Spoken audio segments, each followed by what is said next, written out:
Donc je suis chercheur à l'INRIA, je suis responsable d'une équipe de cryptographie au laboratoire d'informatique de l'école polytechnique. Je pense que les gens qui partent sur Bitcoin devraient faire, comme je vais faire, une déclaration d'intérêt.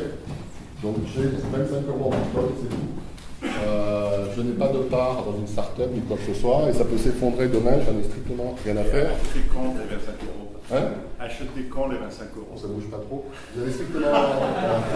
Moi, je les ai dit en juin. Je dis en juin, je ne les ai pas achetés, on les a donnés. Et donc tout ça, ça peut s'effondrer gentiment. Je n'ai pas d'autres sujets de recherche. Donc je suis complètement libre de ma parole. Voilà, blockchain, pas blockchain. J'ai essayé de dire des choses à peu près neutres. Alors, le hachage. Deuxième problème pour cet exposé, je ne suis pas le plus spécialiste de SHA-256. Et heureusement, ici, il y a Gaëtan, avec qui j'ai discuté pour préparer cet exposé, qui pourra corriger ou répondre à certaines questions si je me trompe. Bon, j'ai conçu une fonction de hachage il y a X années, qui est restée dans les annales, mais qui n'est pas du tout conçue suivant ces principes-là.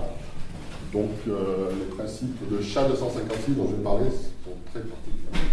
Alors, je vais faire un petit rappel. Alors, vous inquiétez pas, il y a 39, mais il y a plein de transitions, donc on a plutôt moins de 30 branches. Et voilà. Donc, vous voyez. Alors, c'est bien de lire le papier de Satoshi Nakamoto. Et là, j'ai juste mis en exergue, effectivement, ce qu'il voulait faire. Un système de paiement basé sur la cryptographie plutôt que sur la confiance, sans besoin de partie tierce. Donc lisez ça. D'où le nom de crypto-monnaie. Et parce que c'est quand même la crypto qui fait marcher tout ça, faut bien le dire. Et donc, on n'entend pas assez de cryptographes, notamment en France, voilà, pour parler de ces sujets.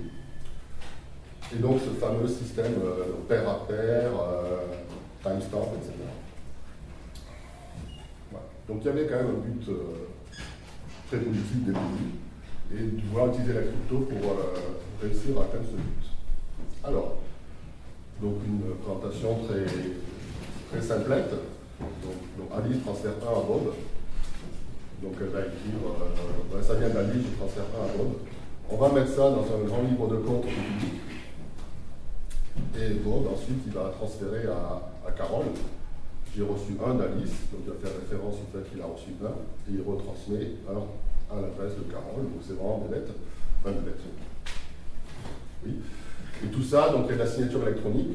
La signature électronique permet de vérifier ici, dans cette nouvelle transaction, que c'est bien Bob qui signe et qui déclare vouloir dépenser 1 en direction de 40. Bon, là, c'est des liens cliquables pour montrer des tas d'exemples de transactions de la blockchain. Ce n'est pas l'objet ici, vu qu'on va plutôt parler de la blockchain Bitcoin, vu plutôt qu'on va parler de hachage. Alors, je vais faire une analogie en qui vaut ce qu'elle vaut. Donc ça, c'est un document que j'ai pris sur Wikipédia pour montrer un livret d'épargne de 1869 de la Banque d'Angleterre. Donc j'ai mis un exergue, donc il y a une certaine dame là, donc ça c'est son livret. Il y a une phrase qui est marquée ceci doit être produit chaque fois que de la monnaie doit être déposée ou retirée. Là, alors je ne sais plus si elle dépose ou si elle prend de l'argent, c'est marqué 10. Je crois que c'est marqué déposit ici, donc elle dépose 10. Il y a quelqu'un qui signe, on met une date, on met un tableau. Alors, tout ça, en fait, ça de manière un peu brutale, bon, je peux être critiqué par plein de gens, mais là je raisonne de manière analogique et c'est toujours un peu faux. Donc, ce qui va remplacer l'identifiant de Rebecca Marie Marwitz, ça va être ce qui s'appelle l'adresse Bitcoin. Le book qui doit être produit en permanence, c'est le fameux livre de compte public, le ledger. Et donc les transactions, on a vu ce que c'était. Et là, donc, il n'y aura pas d'officier, il n'y aura pas de signature, et le timestamp, ça va être cette fameuse opération de minage et le proof of work. Alors ça, c'est important, mine de rien, je reviendrai là-dessus sur la fin, c'est que les adresses Bitcoin, en fait, il n'y a pas d'Alice et de Bob, il n'y a que des adresses Bitcoin, de manière à peu près équivalente des clés publiques, qu'on peut engendrer. On télécharge le client Bitcoin, on ne demande rien à personne, on peut engendrer une adresse Bitcoin ou une clé publique de manière libre et sans permission, et ensuite participer au protocole. Donc la notion d'identifiant n'est pas très... est délibérément faible. Voilà. Alors, Donc, ce qu'on vient de voir ici, en fait, on peut imaginer qu'il y a un report de la page précédente et qu'il va être reporté sur la page suivante, donc toujours avec cette analogie que je produis. Donc, les transactions émises comme celles que j'ai montrées au début, donc Alice vers Bob et Bob vers Charlie, sont enregistrées et il faut les certifier de manière régulière.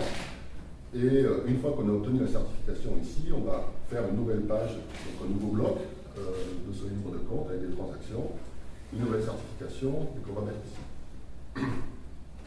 Bien. Et donc c'est là qu'intervient ce fameux hash. Donc ce fameux hash, donc on va voir ce que c'est qu'une fonction d'hachage cryptographique.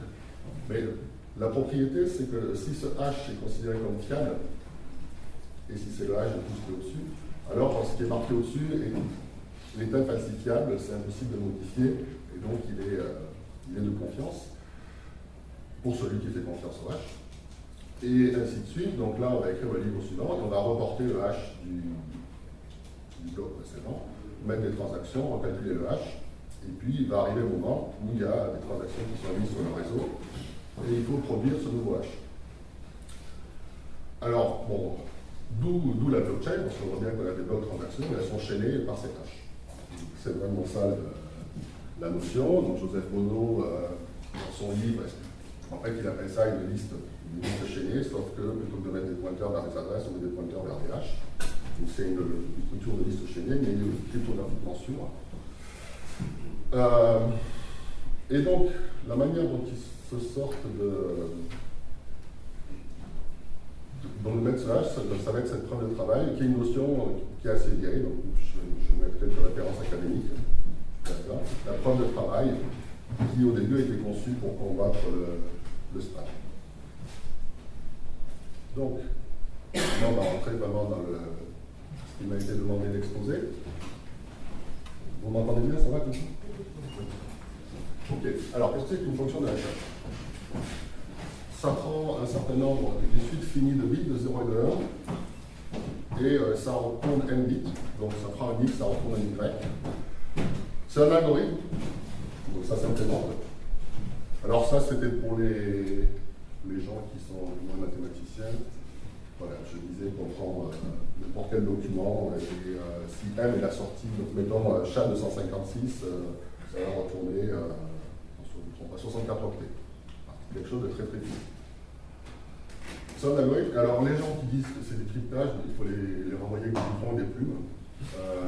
Donc il n'y a pas de secret, donc il n'y a pas de clé, il n'y a pas de chiffrement, il n'y a pas de signature, il n'y a pas de clé privée, publique ou secret partagé, etc. Donc il faut le répéter. Voilà. D'accord. Donc c'est complètement public, et dans la manipulation et l'utilisation de fonction d'hachage, tel que c'est écrit, c'est quand même public. Et il y en a une pour tout le monde. C'est-à-dire que c'est chat de 156, que j'ai partout dans le diplôme, c'est chat de 156.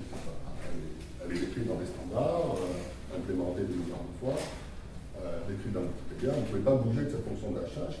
Mais au final, les fonctions de hachage au niveau mondial qui existent, qui sont utilisables, donc qui n'ont pas utilisé, il y en a une dizaine, quelque chose comme ça. Voilà, très peu. Donc ça ne s'invente pas et ça ne se trouve pas sur le cerveau de cheval. Enfin, si, ça s'invente, mais voilà, difficilement. Alors, qu'est-ce qu'on va demander à cette fonction de hachage? On va demander les définitions crypto standard. On va dire que, alors ça, c'est difficile de trouver un antécédent. Donc, si on me donne y image de x, mais qu'on ne me donne pas x, il faut que ce soit difficile de trouver x. Alors, difficile, je ne vais pas dire ce que ça veut dire. On n'est pas dans l'exposé d'informatique théorique. Bon, logistiquement, la manière de le dire donc en pratique, c'est qu'on ne veut pas avoir mieux que de faire 2 puissance m appels à la fonction, où m est la taille de la sortie, donc y. Donc j'ai y, je fais 2 puissance n appels, une bonne probabilité, cette bête recherche exhaustive devrait me donner l'antécédent. La deuxième préimage, c'est j'ai un x, donc je connais son h de x, et c'est impossible de trouver un x' tel que h de x' égale x. C'est la deuxième préimage, l'instance la deuxième préimage, donc c'est ça qu'on demande. Et c'est pareil, en fait, on peut demander comme objectif de résistance ou de sécurité à la fonction de hachage qu'on va considérer qu'elle est bonne ou résistante s'il n'y a pas de moyen sensiblement meilleur que de faire 2 puissance n après la fonction de la charge. Et la résistance aux collisions, là il y a le fameux 2 puissance n sur 2 qui va apparaître. C'est à cause de la résistance du problème du paradoxe de l'anniversaire. Donc la résistance aux collisions ressemble beaucoup à la deuxième primage, sauf qu'en fait les deux variables ici sont libres. Donc on va juste en trouver deux qui ont le même H. Alors, voilà, donc ça c'est ce qu'on va voir plus tard en crypto. Une bonne manière de voir la propriété qui va être utilisée beaucoup dans la preuve de travail dans le Bitcoin et qui a été mentionnée un peu tout à l'heure en disant la sortie c'est l'aléa. Donc c'est une idéalisation. C'est même pas, on peut dire ça un modèle, mais ça compte un peu ça, c'est une idéalisation, donc c'est l'oracle aléatoire. Donc voilà, donc il est là, c'est la petite de Delphes. Et donc il a une mémoire gigantesque, cet oracle, donc une table.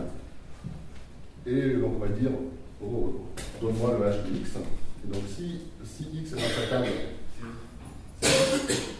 si X est dans sa table, donc il retourne ce qu'il y a dans sa table. Oui. C'est quoi petit m? Petit m, c'est la sortie de la fonction de hachage. Donc pour chaque 256, c'est 256.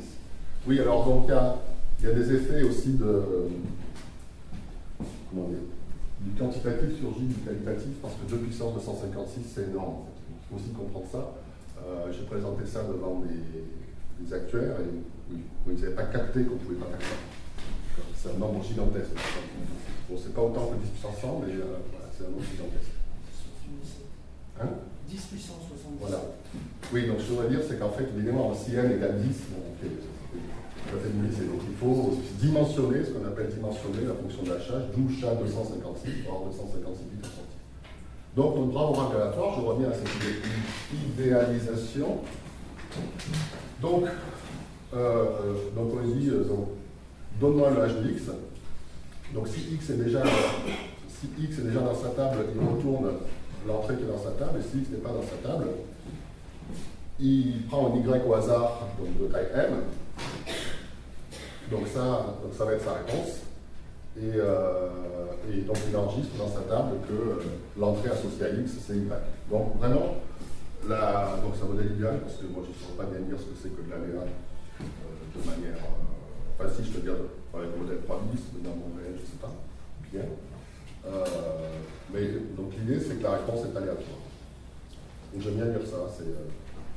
Donc c'est une fonction, mais pourtant la sortie est indépendante de l'entrée, une variable de l'aléature indépendante de l'entrée. Alors, la première propriété, la deuxième préimage, c'est que bon, elle est tout de suite utilisée pour la blockchain. C'est-à-dire vous avez le bloc ici, vous avez son hash, et donc si vous avez confiance dans le hash, comme c'est impossible de trouver une deuxième préimage, vous n'aurez jamais un deuxième bloc qui va avoir le même hash. Et donc tout ça va être gentiment chaîné par la blockchain, puisqu'on ne hache pas tout le livre de compte, tout le ledger de ce coup. Donc si vous avez à un certain moment de la blockchain, un certain bloc et un hash, et vous dites oui, ce hash, je lui fais confiance, vous pouvez remonter toute la blockchain jusqu'à zéro et avoir confiance, parce que c'est la propriété de deuxième primage qui est utilisée ici. Bon, une autre application, stocker les mots de passe, vous connectez sur un serveur. Bon, il ne faut pas le faire en vrai, ce que je dis, mais ça dépend de l'utilisation. Bon, on fait bien mieux que ça maintenant. Voilà. Et donc, plutôt que votre serveur il stocke vos mots de passe, il va stocker le hash de mot de passe. Et l'idée, c'est que si un attaquant arrive à s'infiltrer sur le serveur, il ne récupère que les hashes. Et donc, a priori, il ne peut pas remonter au mot de passe. Ça, c'est faux, parce que les mots de passe sont très faibles en entropie, etc. Bon. L'idée, c'est quand même donc, de masquer de l'information. Et là, donc, ce qui a été mentionné ce matin, donc là, j'ai un très beau dessin que j'ai fait moi-même, donc je suis très fier. Je calcule ce hash, et je peux aller voir un auteur, donc je ne dis pas blockchain, mais bon, ça a été raconté ce matin. Je lui fais donc tamponner, signer que M. Hugo aujourd'hui a déposé ce hash-là dans 4 heures. Et si jamais dans 6 mois, quelqu'un préfère avoir fait ce document à ma place, eh bien je peux dire, non, regardez, calculer le hash du document, et j'ai été le premier et j'ai été le premier à produire un hash. Donc c'est moi le propriétaire, tant qu'on fait confiance au notaire. Et là, on a eu beaucoup de discussions ce matin pour transposer le notaire à confiance dans la blockchain. Voilà. Donc en fait, ça sert à plein de choses. C'est vraiment le couteau suisse de la crypto.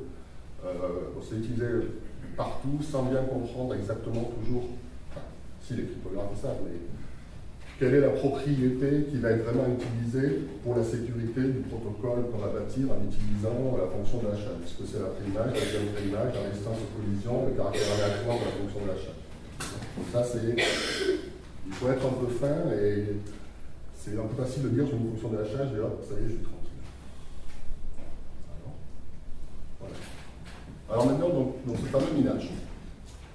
Rappelez-vous qu'il n'y a pas d'identité dans Bitcoin, là je parle de Bitcoin, et donc il n'y a pas, en fait on ne sait pas qui va mettre le hash ici.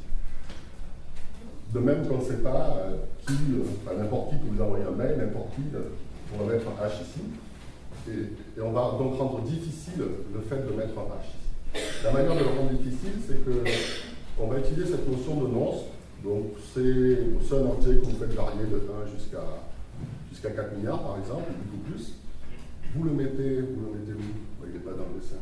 Ah si, voilà, vous le mettez là. Donc ça, c'est la valeur sémantique du bloc. Vous hachez le tout et vous demandez d'avoir un hash donc préformaté.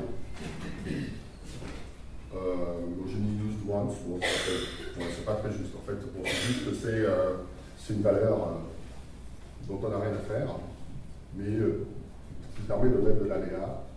Enfin, dans ce protocole, c'est utilisé pour mettre de l'aléa. Alors, plus précisément, donc il y a un choix qui a été fait dans Bitcoin d'utiliser la fonction SHA-256 composée avec elle-même. Alors j'ai un peu menti, en fait, mon SHA-256 prend des messages d'O+2 puissance 64 bits. Donc, voilà. Et on retourne 256 bits. Et donc dans Bitcoin, elle est utilisée 2 fois et on récupère 256 bits. Alors, Pourquoi 2 fois? Ça mystère le logo, donc franchement je ne sais pas, j'ai discuté avec Gaëtan, je vois pas de raison, moi je n'ai pas plongé dans tous les forums et les discussions de Bitcoin pour ça. D'un point de vue crypto, il n'y a pas de raison. Enfin j'ai l'impression. Il y a pas discuté après. Il y a un compteur à l'intérieur qui conclut. Pardon? Oui. Le 264, c'est parce qu'il y a un compteur qui conclut les blocs. C'est un peu bête, mais c'est défini que le compteur ne va pas dépasser. Non, la question c'est pourquoi on fait deux fois l'âge.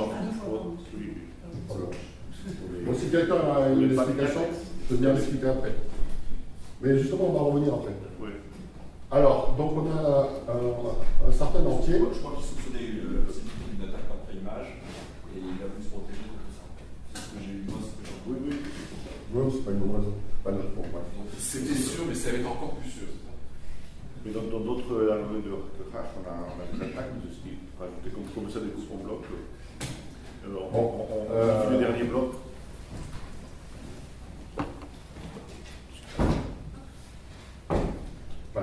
Là, pour le minage, franchement, je ne vois pas. Bon. Alors, donc, on a une certaine cible qui est un entier qui va être beaucoup plus petit que 256. Enfin, oui, beaucoup plus petit que 256. Donc, le résultat de la fonction de hachage qui est 256 bits, on va l'interpréter comme un entier plus petit que 256. Donc j'ai une cible, et donc je tire un nonce, je hache la valeur sémantique du bloc et le nonce, et donc si mon hash est plus petit que ma cible, et bien donc c'est bon, ça va être le hash du bloc, et donc on va mettre le nonce dans le bloc, sinon je passe au bloc suivant. Alors, ce qui est important ici, c'est que on va faire l'hypothèse que si je suis dans le modèle de l'oracle aléatoire, je ne peux pas faire mieux que tirer les nonces au hasard. Pourquoi? Parce que chaque fois que je pose une question à l'oracle, donc ça c'est la question que je pose, j'obtiens un nombre aléatoire ici. Donc en fait c'est vraiment un tirage aléatoire. C'est cette propriété qui est utilisée. Voilà, donc j'ai un entier qui est plus petit que 256, et donc ça c'est ma probabilité de succès. Et bon, la dernière fois que j'ai regardé, la probabilité de succès elle est 1 sur ça, donc ça fait 2 puissance moins 69. Si vous avez le chiffre de 6 mots, ça fait 10 puissance moins 21, donc c'est absolument démentiel. Donc ça veut dire que vous avez, si vous faites un tirage, vous avez une chance sur puissance 9 c'est 2 milliards, voilà, sur 10 puissance 18 c'est 2 milliards de milliards, donc on est sur une chance sur 1000 milliards de milliards de réussir à miner. Donc là, il faut faire plein de tirages, etc. Alors, en fait, tout le monde joue ce jeu, et si tout le monde mine, en fait, et si la quantité de hash produit par l'ensemble du réseau est suffisamment grande et produit de manière suffisamment rapide, donc là, par exemple, 10 minutes, en 10 minutes, il y en a un qui va gagner. Donc c'est une espèce de loterie.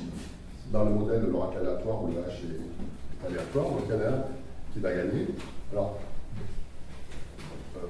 comment on en est arrivé là? Bon, il faut bien comprendre que nous, on n'était pas du tout à ces valeurs-là, la probabilité était bien meilleure.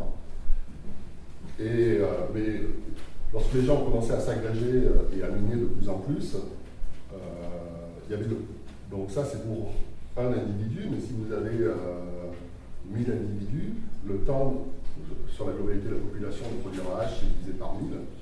Et donc une règle de 3 a été introduite dans Bitcoin qui fait que tous les 2016 blocs, donc il est câblé dans le protocole, il est espéré que les blocs soient produits toutes les 10 minutes. Donc tous les 2016 blocs, en fait, on rajuste ce qu'ils appellent la probabilité, c'est une bête règle de 3. C'est-à-dire qu'on prend le temps moyen, enfin, le temps qui a été mis pour miner depuis 2 semaines. On augmente ce qu'ils appellent la difficulté. Bon, la difficulté, c'est juste proportionnel à l'inverse de la proba. Voilà. Donc ça, c'est dans l'idée. Et donc, je fais encore un copier-coller du papier de Satoshi. Donc, ceux qui ne connaissent pas, ils peuvent modifier. Là, c'est vraiment copier-coller. J'ai juste rajouté les petites dagues. Donc, les transactions sont envoyées à tous les nœuds. Chaque nœud rassemble les transactions dans un bloc. Chaque nœud cherche à trouver une preuve de travail difficile pour le bloc qu'il est en train de faire. Quand un nœud a trouvé une preuve de travail, il la diffuse à tous les nœuds. Les nœuds, donc là c'est tous, acceptent le bloc si toutes les transactions sont valides et ne sont pas, ne constituent pas une double réponse. Et surtout, ce qui est important, c'est que les nœuds disent qu'ils acceptent le bloc en rechaînant à partir du hash de ce bloc. Donc on a vraiment cette notion de hash, avec bon, de temps en temps des blocs orphelins, donc des petits phénomènes qui peuvent se passer parce que tout le monde n'a pas la vision des choses, etc. Bon, il y a une règle qui dit il faut, bon, si je suis en présence de 2 chaînes, là ici j'en ai 2, je prends celle donc, qui présente la plus grande preuve de travail cumulée. Voilà. Donc, après, bon, des petites règles qui sont propres à Bitcoin en fait. Donc, pourquoi les gens vont miner? Parce qu'on va les récompenser pour ça. Donc, il y a une première transaction dans un bloc qui n'a pas d'entrée et le mineur va être récompensé. Donc, il a le droit d'inscrire une transaction d'ensemble vide vers son adresse. Bon, à l'origine, bon, mettons dans Bitcoin. Bon, là, c'est le papier, hein, c'est pas en implémentation. Et donc, du coup, les nœuds, ils ont intérêt à miner.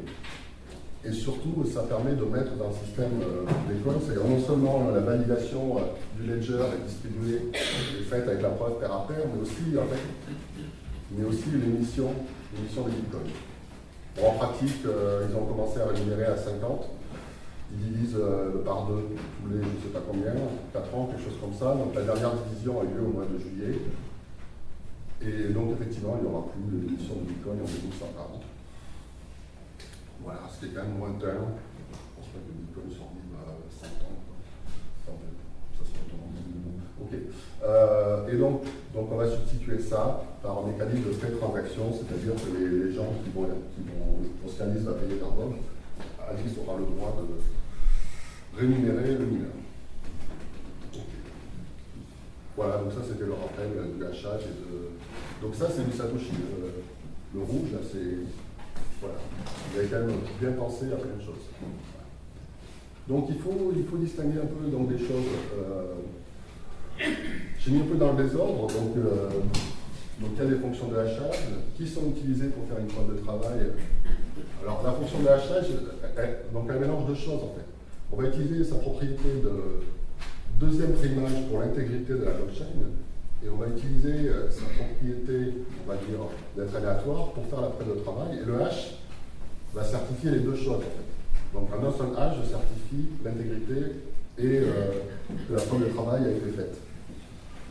Bon, cette règle, bon, c'est l'histoire des fameuses forks, c'est-à-dire que si l'attaquant il a moins de la moitié de la puissance de hash, il peut essayer de faire une branche, mais a priori elle va mourir ou croître beaucoup moins vite que la branche de la majorité des utilisateurs. Et donc, d'où cette règle que si je suis honnête, je vais travailler sur la chaîne qui présente la plus grande preuve de travail.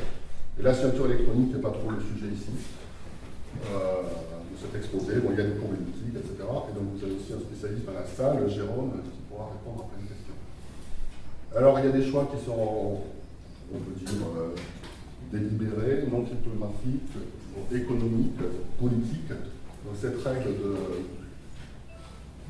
de diminuer l'émission de Bitcoin, les frais, le fait de ne pas avoir vraiment d'identité. Alors, on va dire que c'est un pseudonyme, parce que l'anonymité dans Bitcoin est plutôt mauvaise. Il y a des tas d'officines qui savent bien lever l'anonymat. Bon, je dirais peut-être un peu moins ça, mais on a quand même l'impression qu'au début, on voulait protéger le système et pas tellement l'utilisateur. Enfin, on les protège juste par le fait que le système va marcher, qu'ils pourront faire confiance. Mais les premiers wallets, enfin, ces premiers trucs, les gens pouvaient perdre leurs clés, pouvaient perdre leur bitcoin, etc. Bon, la version, les clés privées, voilà, pour la signature, étaient très mal protégées. Tout un business qui s'est fait autour pour rendre des services à Alice et Bob. Bon, donc pour un cryptographe, c'est bizarre parce qu'on commence toujours avec Alice et Bob, et là, en fait, on veut protéger Bitcoin. Si on fait l'analogie avec les billets de banque, si vous perdez 500 €, c'est pour votre pomme. Ça ne va pas faire tomber la Banque Centrale Européenne. Enfin, si vous perdez le billet de 500 €. Voilà. Et franchement, avoir 500 € sur soi, c'est pas très sécure non plus. Donc, on peut comprendre ça. Et au final, en fait, il n'y a pas vraiment d'Alice et Bob, pas vraiment d'identifiant. Alors, bon, là, on a vu des tas de gens qui, justement, ce matin, essayent de brancher plus de sécurité sur, sur tout ce qui se branche sur le protocole. Alors, donc là, je vous ai parlé de manière abstraite de la fonction de hachage. Il me reste combien de temps là 10 minutes. 10 minutes 15. 15 minutes, ok.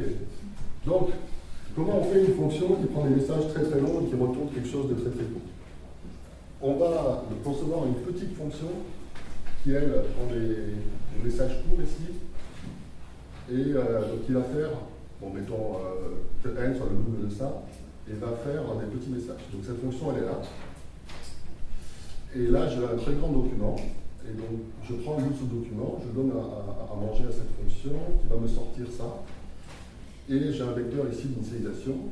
Donc, je récupère une sortie. Je vais prendre le bout suivant du document, je le mets ici. Là, j'ai la sortie précédente. Je recalcule la petite fonction qui est appelée fonction de compression, etc. Alors, des fois, ça ne tombe pas juste, et donc il faut faire le fameux bourrage ou padding, qui est rajouter de manière correcte de 0 et de 1 à la fin, pour que ça passe bien en multiple de cette entrée ici, de la taille des blocs. Et donc, si f est bien conçu, lorsqu'on chaîne f, et si le padding est bien fait, le résultat va être tout aussi sûr. Donc le concepteur se concentre juste sur la petite fonction qui est appelée la fonction de compression. Alors attention, on va rentrer dans les trucs. SHA-256. Donc SHA-256, on va récupérer 256 bits du hash précédent. Donc la sortie, c'est 256 bits du hash suivant.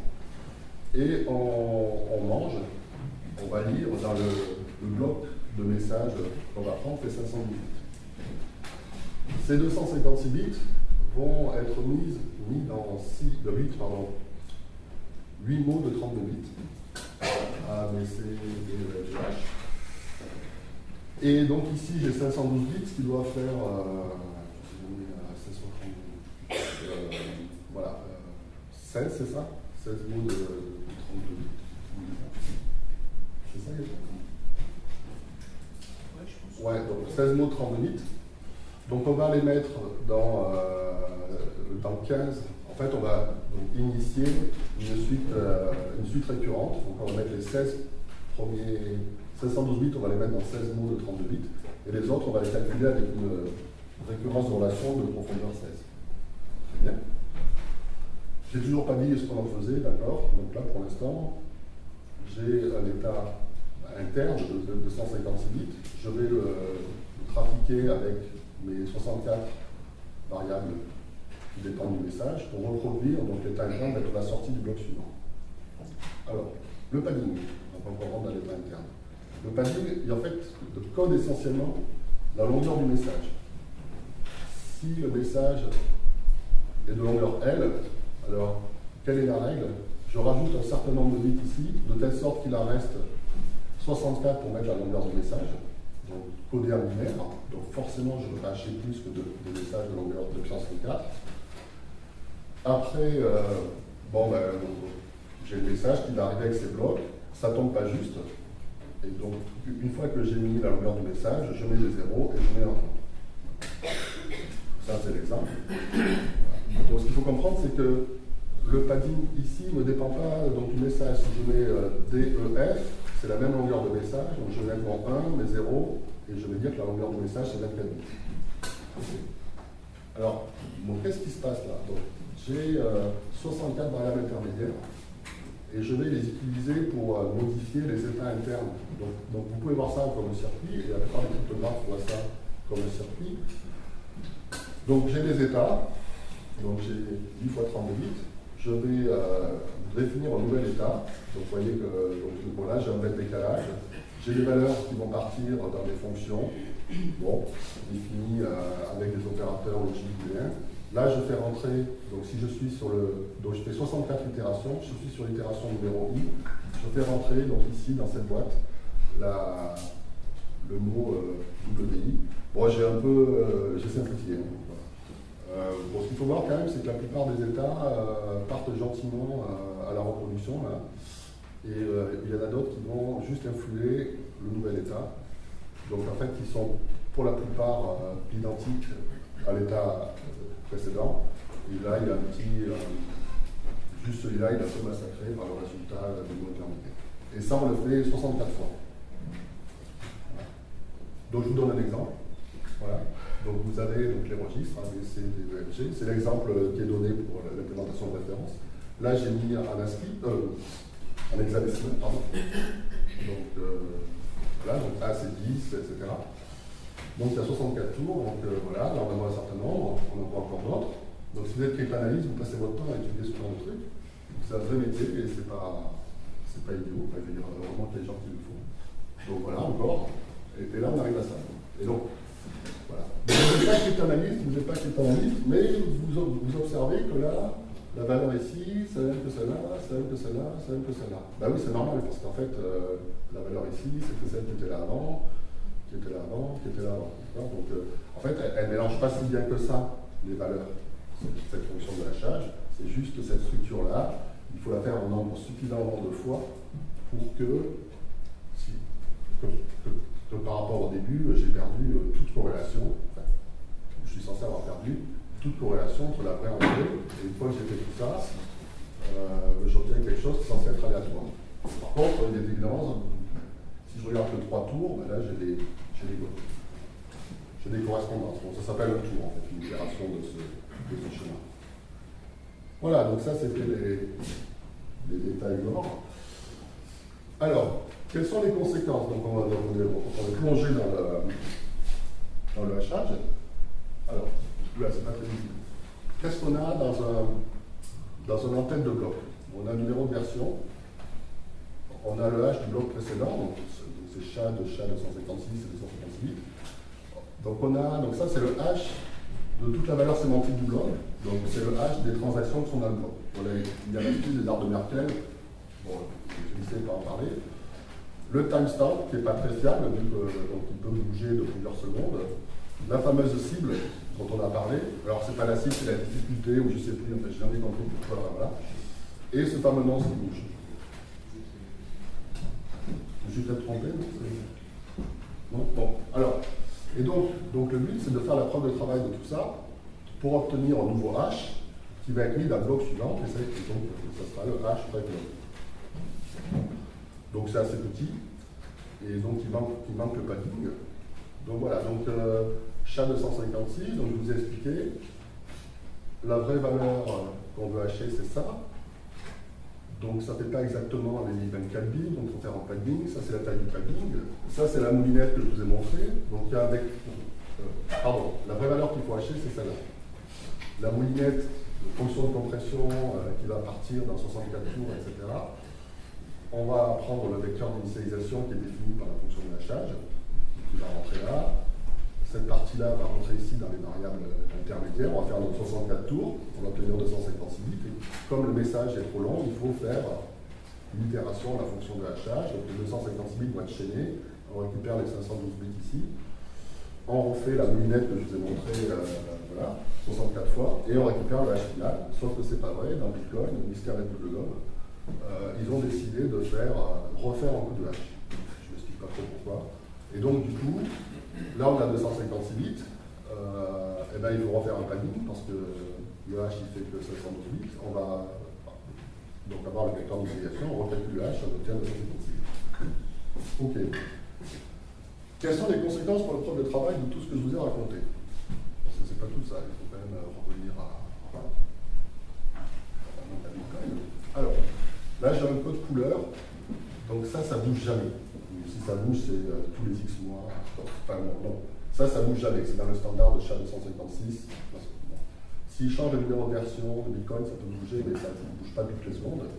Le hash du bloc précédent, c'est pas une constante, mais c'est censé bouger. Un bloc est produit dans toutes les 10 minutes. Si vous faites des milliards de hash à la seconde, ça ne bouge quasiment pas. Le hash des transactions, ben, vous avez collecté les transactions, ça ne bouge quasiment pas. Le timestamp, sa granularité, c'est quelques secondes, ça ne bouge pas. Et rappelez-vous, vous faites des milliards de hash à la seconde. La target, alors elle change tous les, je sais plus, toutes les 2 semaines, donc elle est quasiment constante. Et le nonce, il est tout rouge, il change tout le temps. Alors, en fait, voilà. donc si je regarde ce qui se passe, là j'ai des valeurs qui ne bougent pas trop, j'ai un hash qui ne bouge pas trop ici, par rapport à la vitesse à laquelle le nonce bouge. Donc là j'ai un hash qui ne bouge pas trop, ça va partir dans la moulinette, et là donc, cette valeur elle est très très dynamique. Donc ça c'est le premier hash, le deuxième hash, et le troisième hash il bouge à toute vitesse. Donc première remarque, quand tous les autres champs sont fixes, et que c'est le nonce qui bouge très très vite, ce hash-là, je n'ai pas besoin de le recalculer. Et en fait, il y a plein d'astuces comme ça.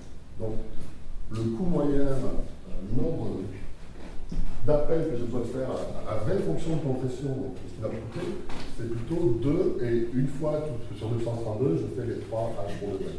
Alors, pourquoi je vous ai embêté avec mes histoires? C'est que dans Bitcoin, on demande que le hash, donc là, les bits de poids fort soient tous nuls. Okay, donc ils sont tous nuls, donc je vais revenir à mon exemple.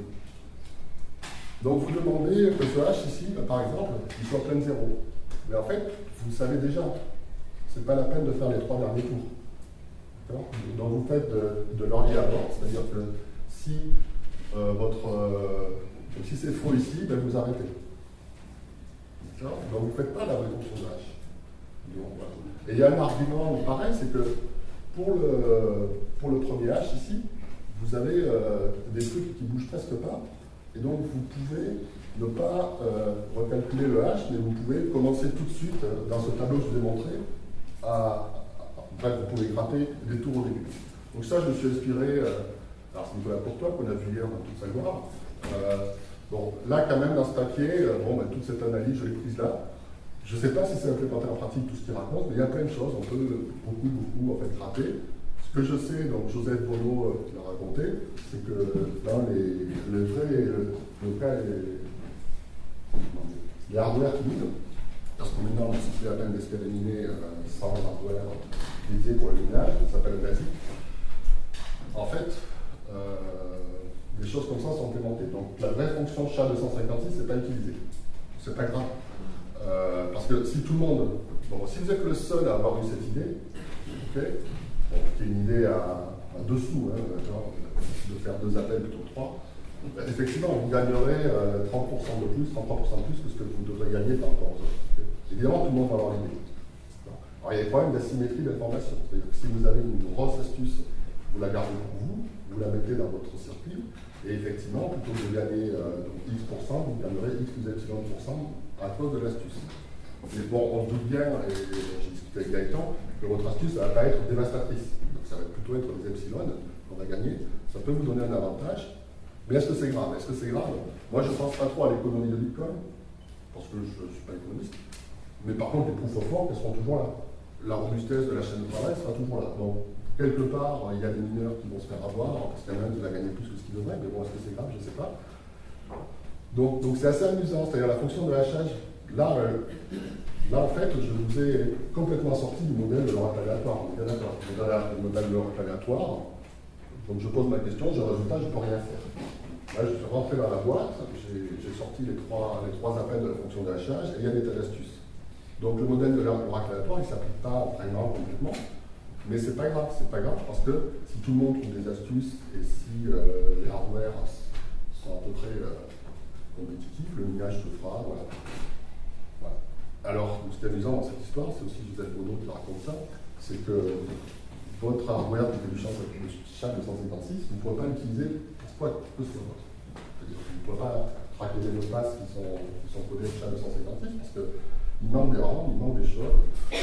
Voilà, donc il y a des tas d'astuces aussi que, comme le nom c'est incrémenté, plutôt que de recalculer tous les hash, peut-être qu'on peut suivre la manière dont l'incrément du nom va se propager dans l'état que je vous ai montré, pour éviter de tout recalculer à chaque fois, etc. Donc ça, c'est des astuces de type analyste qui se retrouvent dans les hardware, et du hardware qui ne sert qu'à ça. Alors, d'où peut-être aussi l'intérêt des mineurs. Ils ont des sous à récupérer parce qu'ils sont récompensés, mais aussi ils ont un investissement.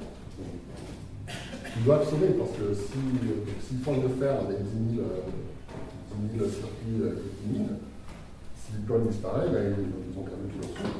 Voilà. Donc je vais conclure en élargissant le propos. Donc, ce problème de la fonction de hachage est bien identifié. C'est une vraie question. Et je pense qu'il y a de la recherche à faire là. Donc il y a une fonction de hachage S-script. Voilà, qui a été normalisée par IETF. Elle est vieille, mais la normalisation elle est récente. Elle est vieille, pas exactement maintenant. Qui est faite pour être lente et non optimisable en circuit. Pour éviter. Donc ça évite d'avoir des circuits qui craquent le passe. Et dans Bitcoin, ça peut éviter, on espère que ça éviterait des circuits qui font du minage. Bon, même si en fait, il y a des hardware qui font ça. Ethereum, ils ont fait leur propre usine. Et donc le dernier key on the blockchain, key on the block, c'est Zerocash qui est sorti il y a 2 semaines, et eux, ils sont allés chercher un truc béton fait par des académiques sérieux, une fonction de hachage. Donc on espère qu'on ne puisse pas l'optimiser à musique. Alors c'est assez malin de changer la fonction de hachage, parce que si vous avez des gens qui ont beaucoup de puissance de minage, et vous commencez, donc vous prenez le code de Bitcoin et vous faites un fork, et vous faites un IHP coin par exemple, institué à Bitcoin, vous avez le droit de faire ça, vous faites votre premier bloc, et hop, qui même me suivent.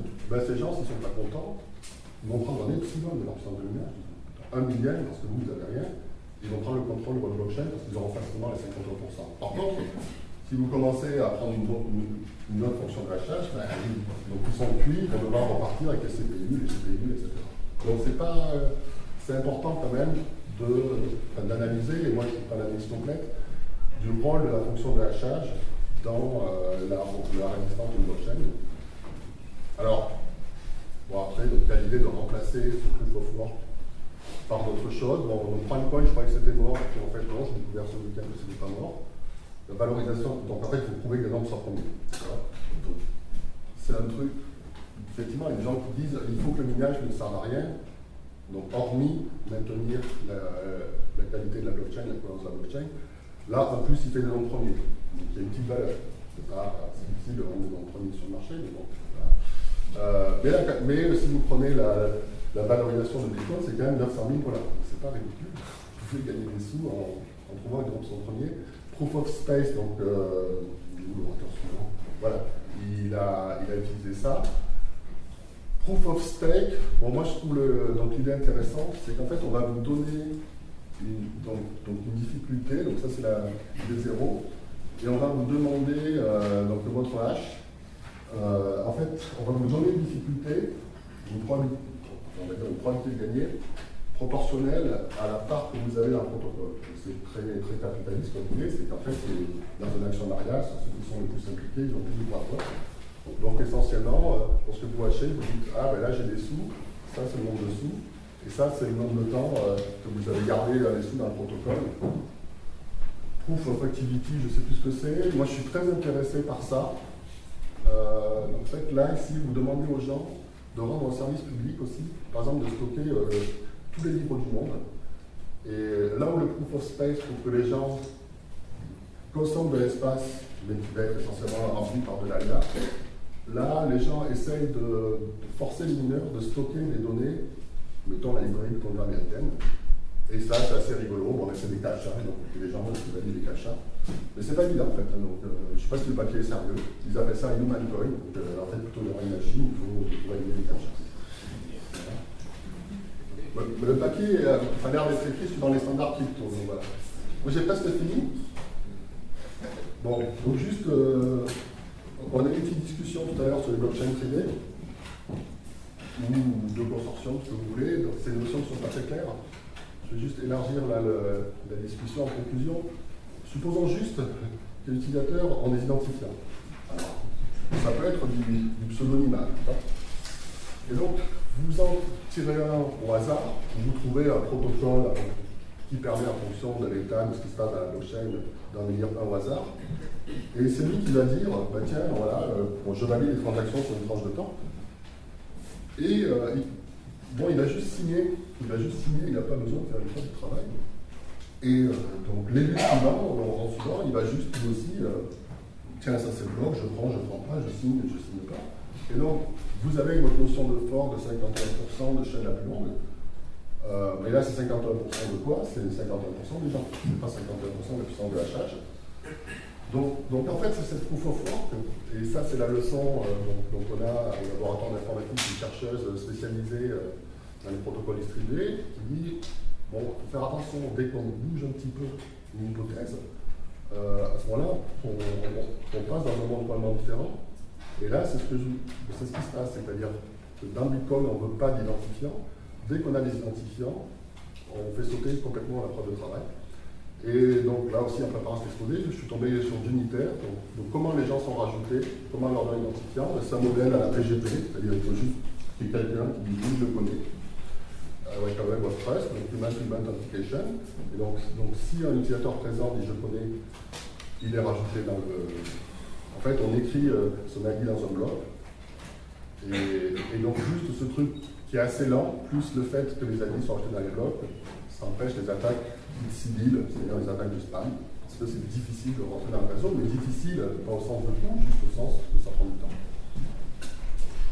Et alors, donc le truc, donc si vous êtes très inquiet par la politique, là ils ont une notion de politique complètement bizarre, c'est-à-dire que la génération d'argent, ben, en fait, chaque personne qui rentre, on lui donne 10 000.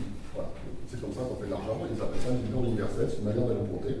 Donc les mineurs, je ne sais pas comment le minage en fait ne rapporte pas. Si j'ai bien compris, parce que c'est confus de lui rapporter. Mais c'est assez rigolo. Donc on peut complètement changer le truc. Donc pour finir, donc il y a quand même des sujets de recherche, il y a des choses à dire pour les académiques. Ça, je disais ça il y a un an, que bon, vous allez voir, bon, moi j'étais le premier à dire, voilà, la crypto, franchement, il y a du hachage et de la signature, les gens de pair à pair vous disaient, il est nul, les gens qui disent, voilà, 70 gigaoctets, c'est vraiment pas de big data, je vais pas me lever pour ça. Les économistes, ils regardaient même pas et ils disaient, on va avoir une loi de puissance. Les gens qui font de la visu disent, c'est des time series, vous allez voir Berger, game theory, etc. Bon, en fait, il y a quand même des vrais sujets. Et ça y est, donc, je ne dis plus ça, le diesel académique s'est mis en marche.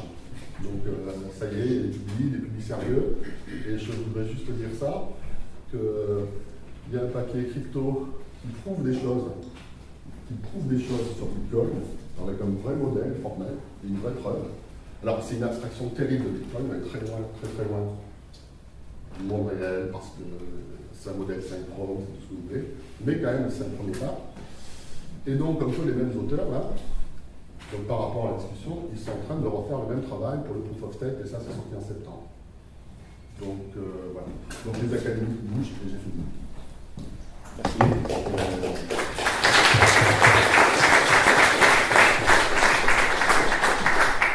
Donc des questions rapides. Une question rapide. Il n'y a pas de cherche de solution au problème des généraux byzantins qui ont des preuves qui ne soient pas de travail. Alors, tous ces schémas, ou bien il y a une preuve, ou bien ces schémas font un défaut de décentralisation. Alors, c'est pour ça que le problème des académiques, c'est qu'ils sont très forts, mais très spécialisés. Moi, je ne vais pas dire si c'est un processus de consensus ou non. La personne du liste qui est spécialiste de ça, mais qui ne veut pas travailler sur le diplôme, me dit que ce n'est pas un consensus, c'est la diffusion de l'information.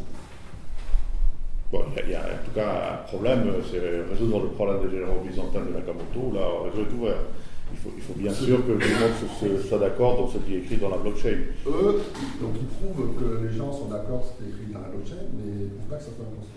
En fait, c'est pas un consensus dans le sens où c'est pas strictement un consensus, parce qu'il n'y a jamais de preuve formelle qu'on arrivera à un consensus, il y a une très forte probabilité qu'on y arrive.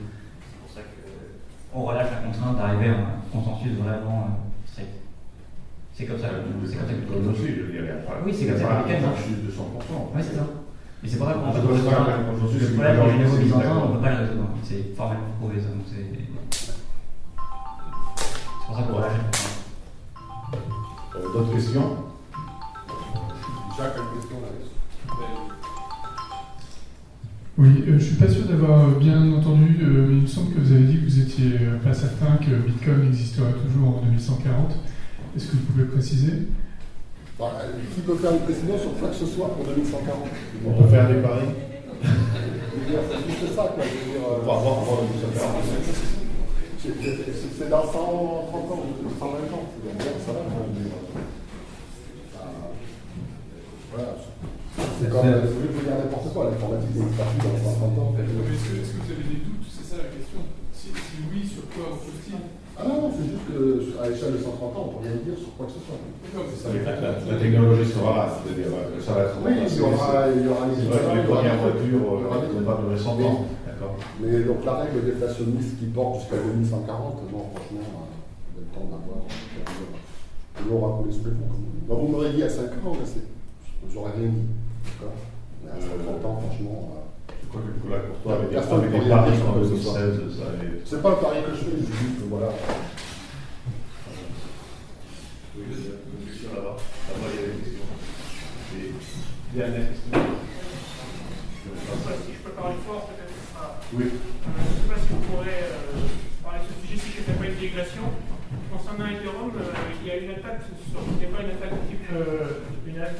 de type déni de service sur leur système qui s'appelle DAO. Je ne sais pas si vous pouvez, si vous avez quelque chose là-dessus. Je peux dire quelque chose, mais peut-être quelqu'un de plus spécialiste. Essentiellement, ce n'est pas une attaque sur Ethereum, Ethereum, c'est une plateforme dans laquelle on peut programmer. On déploie des programmes qui sont appelés des smart contracts. Et donc, comme souvent, un programme peut avoir un bug, et l'attaque a exploité le bug de ce programme-là. Mais ce n'était pas une attaque sur Ethereum lui-même. Je crois qu'ils ont eu aussi des attaques de. Oui, ils ont eu des attaques, mais là, c'est une attaque logicielle sur un programme implémenté sur la plateforme Ethereum. C'est pas lié à un DOS, d'accord. C'est vraiment un DOS bug sur la machine. Voilà. Il y a eu les deux. C'est pas un bug sur la machine, c'est un bug de programmeur. Bon, on passe à l'exposé suivant, sinon on va voir le temps de Donc, merci. Daniel.